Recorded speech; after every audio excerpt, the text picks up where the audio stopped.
She just kept riding his Donkey Kong trying to get his children juice. And I was like, Daphne, girl, you are freaking crazy. What are you doing?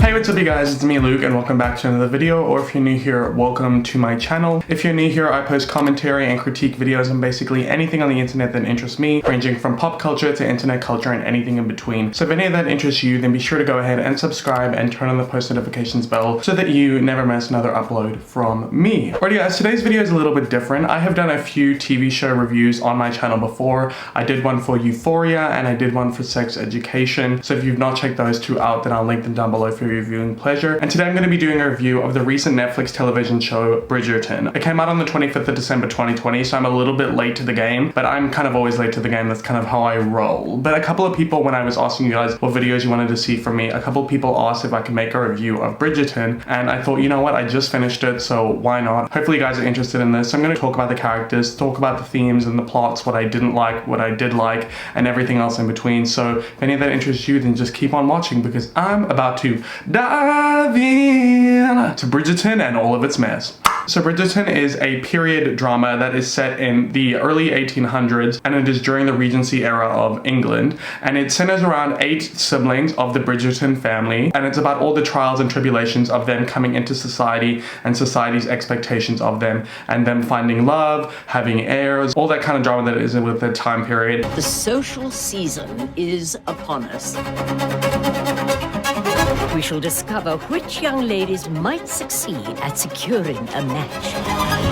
And the show centers around this main character, Daphne, who is the 4th oldest child of the Bridgerton family and the oldest daughter, I believe. And she's kind of coming out into society and they're being judged by the Queen. And the Queen really, really loves Daphne. You know, she says that Daphne is like a diamond and Daphne's the talk of the town for a while. And it's a whole big thing. And the show centers around her and a relationship with the Duke, Simon Hastings, I believe his name is.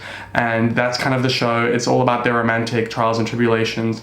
And yeah, I have a lot of opinions about their relationship, a lot of negative opinions. So first of all, there will be spoilers in this video, so if you don't want spoilers, I highly recommend you just like go watch the show and then come back. So I just want to kind of like talk about Lady Whistledown and all of that. So I'm not sure why, but throughout this whole video I referred to her as Lady Whistledown instead of Lady Whistledown, so I'm so sorry about that. I'm so stupid. My name is Lady Whistledown. You do not know me and never shall, but be forewarned, dear reader, I certainly know you. Because the show was pitched as like kind of like a Jane Austen meets Gossip Girl meets like Downton Abbey sort of vibe, and they have this this news writer slash gossiper who writes these letters, and her name is Lady Whistledown, and she's narrated by Julie Andrews, which I thought was honestly iconic. And you know, she's stirring drama. She knows everything about everyone, and it's kind of like a mystery this whole season of who she is. And the Queen employs Eloise, who's probably one of my favorite characters. Might I just have a sidetrack? I just love how Eloise is just like all against like what society wants her to be, and is just trying to forge her own path. I really, really liked that and appreciated that. But that's neither here nor there. Back to what I was saying, the Queen gets Eloise to try and find out who Lady Whistledown is, and she spends the whole season trying to find out, and is speaking to her friend Penelope about it, and Penelope just seems a little bit disinterested. And then by the end of the season, we find out that Penelope is Lady Whistledown, which I honestly never suspected. I didn't really know who to suspect Lady Whistledown was. I honestly didn't really care too much because it didn't have the same build-up that Gossip Girl had. It didn't have, because Gossip Girl had it for like 6 seasons where it was like, who's Gossip Girl? And Gossip Girl caused so much drama and so much mayhem. And I feel like, yes, Lady Whistledown did, but the stakes to me weren't high enough for me to care about who Lady Whistledown was. I feel like they should have carried it on over multiple seasons and then revealed who Lady Whistledown is, because the show is so successful that they're going to have multiple seasons. I mean, there's multiple books that it's based off of, and I know that the showrunners might not have known that they would have had a future season, so they wanted to reveal Lady Whistledown first, or maybe she was revealed in the books. I don't really know, but I feel like in terms of suspense, there wasn't really any cliffhangers at the end of the season that are going to make me want to watch season 2.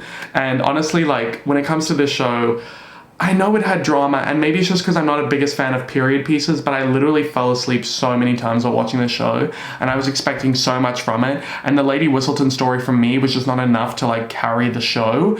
And then by the end of it, they just revealed who she was. And it was so anticlimactic for me because the buildup of trying to find out who she wasn't intense enough. And also, when you're trying to find out who someone was, there should be a couple of fakes, you know what I mean? Like in Gossip Girl, trying to find out who Gossip Girl is, there were a couple times where they thought it was somebody and it actually wasn't. Same with Pretty Little Lies when they were trying to find out who A is. When you have a mysterious figure in a show, I think it's really good to build up suspense by having a bunch of people who you suspect there are. And there was one person, like the French lady who was like a tailor, but like that just wasn't enough for me to like keep me interested. So that's kind of how I felt about the whole Lady Whistledown storyline. I mean, yes, she caused some drama, yes, she caused some mess, and I do love me some mess, so I appreciated that. But by the end of it, I was just kind of like disappointed. I was like, this is not enough.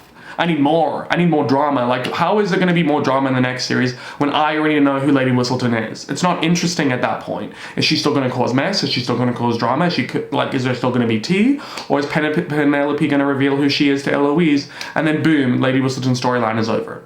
That's what I want to know. Next up, I really, one thing I did like about the show is like the overall vibe of the show. The outfits were not like historically accurate, and that's been like some controversy about that. But I think that the show itself, was kind of like a period piece with a modern twist. We had the outfits, we had, the diversity, which was not, obviously accurate to historical times. Like you wouldn't have had a queen of color in Regency London, but I think it's cool that they did. I really appreciate that, although we'll get into the diversity in a little bit because we have some things about like performative diversity that I want to discuss. But I think that, the show having a modern twist was really nice. Like, for example, the music, I thoroughly enjoyed how they had pop songs, but like made classical. Like I would have never thought in my wildest dreams that wildest dreams, you'll get it in a sec, that I would have watched a sex scene happen to Taylor Swift's Wildest Dreams done in an orchestral classical music. Like that was just something that I never thought I would have watched, and it was there in front of me and I was taking it in and I was just like, you know what? I'm going to enjoy the music. And I really did thoroughly enjoy the music. They even did Billie Eilish music with classical, instruments. And I just thought it was so cool and unique and such a unique idea. So I have to give the show props for that. If I'm going to speak about what I didn't like about the show, I should also speak about what I did like about the show. And speaking about that sex scene, I personally felt like the sex scenes in the show were a little bit excessive. And this is coming from somebody who is like not a prude. I've had my hoe days. So I just felt like the sex scenes when they were happening back to back to back to back to back were a little bit like excessive. Although I do kind of want to talk about the sex scenes if we're just gonna like jump. Oh my God, this video is all over the place. I thought it was really interesting, the discussion around sex in the show and how ignorant people were. Like Daphne just didn't know how babies were made. I don't know how old she's supposed to be, but I mean, if she's getting married, I would like to hope that she's 18, but obviously it was back in those days where like people didn't really like, speak to their children about sex education and all that kind of stuff. But I thought it was interesting how the Duke was trying to empower Daphne and like tell her, try touch yourself, like all that kind of things. Like that's pretty scandalous and raunchy for the times. So I thought that was really, really interesting. And then when they got together, obviously they were in their honeymoon phase and they were just like a bunch of bunnies left, right, and center. And you know what? That's fine. It's part of the show. It's whatever. I just thought that the sex scenes, in my opinion, were like a little bit excessive when it was like, they weren't like too graphic or anything. I was just kind of like, okay, how many times can you have sex? And like, it's been like 3-5 minutes and you're like still having sex. But I'm sure a lot of people would have appreciated it. Me, I was just kind of like, let's wrap it up. Let's move on. I get it. You're having a lot of sex. And they're having a lot of sex everywhere. Like everywhere in public. Like on, I mean, I guess technically it's home, but like all their home, but like all of their servants can just see them and hear them. And I don't know, I just would have thought that during those times they would have had to have been a little bit more private about stuff like that. But no, they're just effing in the library. They're effing in the gazebo outside. They're effing in the rain to Wildest Dreams, Taylor Swift classical music. It was a wild journey, really. I did not know that was coming up. And when it was, I was quite stunned, to be honest, because there hadn't been much of it in the show previously. Now, talking about the romance between Daphne and Simon. So their relationship started off with kind of a fake relationship, and like that's all, a trope of like rom-coms or romantic movies. So I thought that was, pretty boring.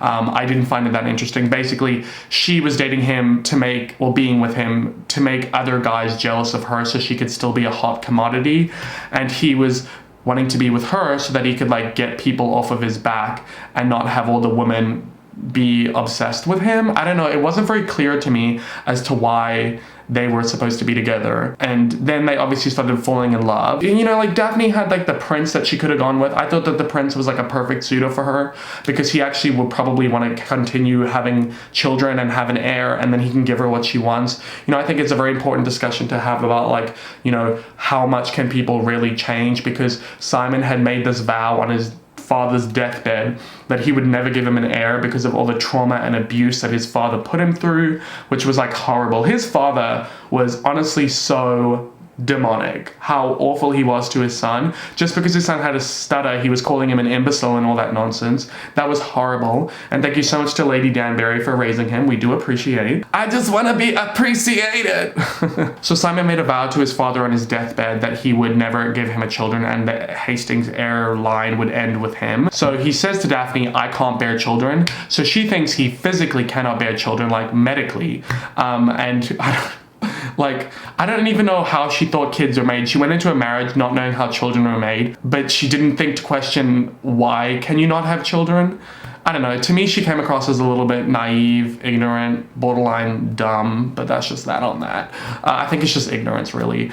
But he says that he can't have children, and then when they're having a lot of, you know, sex, he is just pulling out. That's obviously their form of contraception back in the day, is just pull out. And his pull out game was pretty strong most of the time. It was funny, just a quick side note, when Daphne asked him, like, if it hurt when he, like, did his thing, and he was like, no, it feels like for me how it feels for you. And I don't know, I just thought that was funny. But then when she goes and finds out how children are made and realizes that he has been lying to her and deceiving her, she goes and basically RAPEs him. Like, I don't want to say the word, but she like literally RAPEs him and assaults him, and, you know, grabs his children juice without his consent.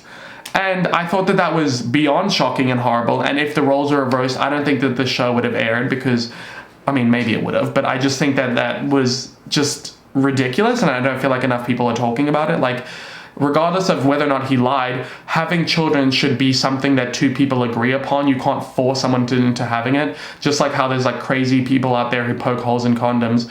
You can't just grab a man's children juice against his will. Like, he was giving you the verbal and physical cues. He was like, no, wait, what are you doing? And she just kept riding his Donkey Kong trying to get his children juice. And I was like, Daphne, girl, you are freaking crazy. What are you doing? Like, you need to wait and speak to him about it, and then maybe he might change his mind. Maybe you can fall in love, wait a couple of years, or maybe he just won't. But like, you knew what you knew when you were getting into this marriage. You knew that he didn't want to have kids. So by you doing this, it's just wrong. Like, you can't just steal somebody's decision from them, is what she essentially did. And then she's basically like, you lied to me, you deceived me, you knew how much I want children. But then he's basically like, I thought you knew what you were getting into when you got into this marriage. And then they like are constantly giving each other the silent treatment and hating on each other. And then she ends up having like a miscarriage, I assume it was, because she was bleeding everywhere, or it's probably just her period and she just wasn't actually pregnant. Then they like get back together. I don't know, I